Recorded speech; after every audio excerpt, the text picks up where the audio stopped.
হাই friends, মই ৰং চেনেলত সম্প্ৰচাৰিত হৈ থকা সূৰুযমুখী ধাৰাবাহিকখনৰ আজিৰ খণ্ডটো চাবলৈ বহুত বেছি ভাল লাগিব, কিয়নো আজিৰ খণ্ডটোত গুড্ডুইখনৰ দেউতাকক ফুৰাবলৈ লৈ যাব আৰু আগৰ সকলো কথা কৈ থাকিব।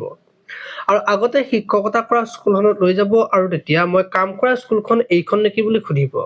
আৰু তুমি ৰাস্তা ঘাট সকলো চিনি পোৱা নাই বুলি কোৱাত গুড্ডুই কিয় চিনি নাপাম বুলি কোৱাত দেখিবলৈ পাব। এইফালে আকৌ শেৱালিয়ে যে খনক ফোন কৰিব আৰু তেতিয়া শেৱালিয়ে দেউতাকে যে গুড্ডুৰ লগত ফুৰিবলৈ গৈছে সেই কথাটো কব আৰু তেতিয়া শুনে তাৰ লগত গৈছে যদি চিন্তা নাই বুলি কোৱাত গুড্ডু সৰু ল'ৰা দেউতাৰ অৱস্থাটো সি বুজি নাপায় বুলি কোৱাত দেখিবলৈ পাব।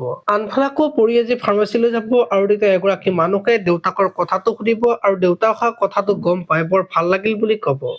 আৰু তুমি ফাৰ্মাচীলৈ কিয় আহিছা বুলি সুধিব। এতিয়া বাৰু পৰিয়ে কি কব দেখিবলৈ পাব আজিৰ খণ্ডটোত।